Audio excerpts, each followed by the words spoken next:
really, really appreciate you coming out. Sheena, you're with the Discover Tech team, web development agency that does a number of other really awesome things. We've been partnered with you. We really appreciate the partnership. We hoping to strengthen ties. And I have a few questions for you as to, about accessibility and accessiBe in general. So I'd love to get your mind share on these. And the first question is really, what made you look for an accessibility solution for your clients? Excuse me. So I used to work for Winn-Dixie, which has now become like a huge thing. They were one of the first companies to get sued for accessibility non-compliance and actually take it to court. They ended up losing and ended up costing a whole bunch of money. Mm-hmm. So I started on an accessibility path.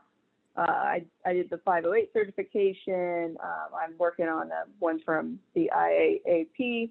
Awesome. So it's become a bigger deal now, accessibility compliance. It started to move into being more mainstream and more of like a concern for people because they were starting to realize that, yeah, people are taking people to court and people are starting to lose money and it's becoming smaller businesses. So there's a target on a lot of our clients' backs. Mm-hmm. So we really needed something to bridge the gap because a lot of people can't afford to redo their entire website. Yeah, So Winn-Dixie, we were explaining before, is just a pivotal time, pivotal moment for the web accessibility world. And it's cool that you were actually on the ground there while that happened. I'm sure that it wasn't as fantastic because you were in the middle of it, but what kind of set the groundwork for you being, to be where you are today, I'm sure that you're thankful for it now, at least. And so why, if I can ask you why it's so important for you to make your clients accessible, learning from that experience and what you've been currently, what you're currently involved in? Yeah, so I mean, besides lawsuits being a big deal now, there are more people realizing that there's revenue potential for opening up your website to being accessible. So you're opening it up to about like 26% of Americans have some sort of disability.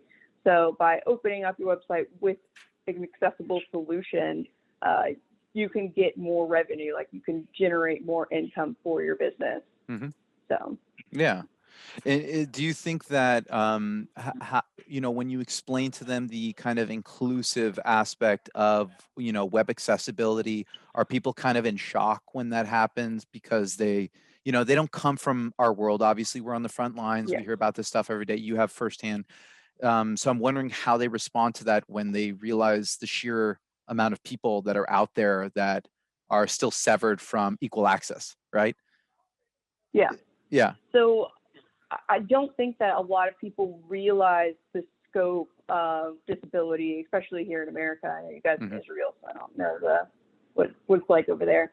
But a lot of people think that accessibility is just blind people. So you don't really see that many blind people. Yeah.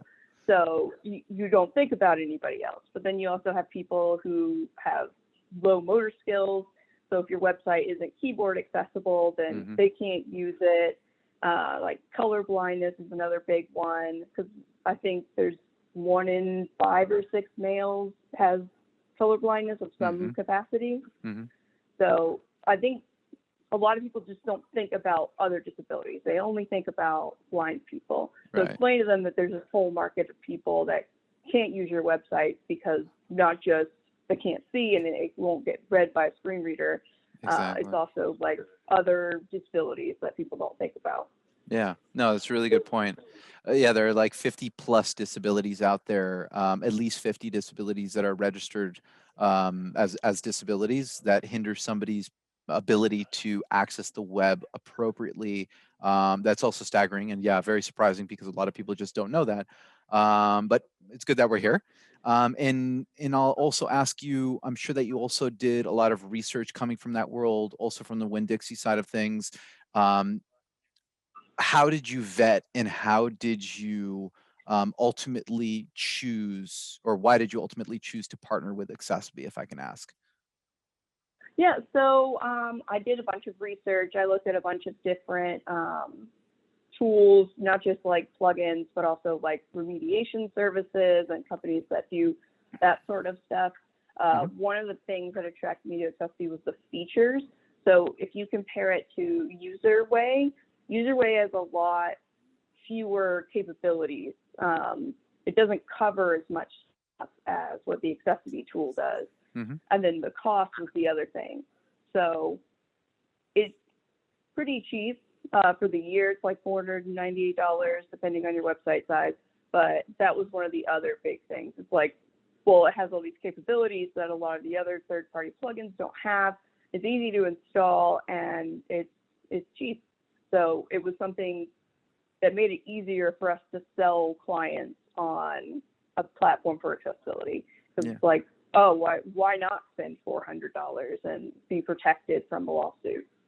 Yeah, no, it seems like a no-brainer at that point, which is exactly why we've been such hyper growth mode, as finally people are understanding that there is a way to make your website, accessible, and without costing, 15 grand a year, even for small websites. So we're really appreciative of you being partnered with us. Discover Tech, serious company, serious partnership. Thank you very much, by the way, for joining me. And Yeah. yeah, pleasure.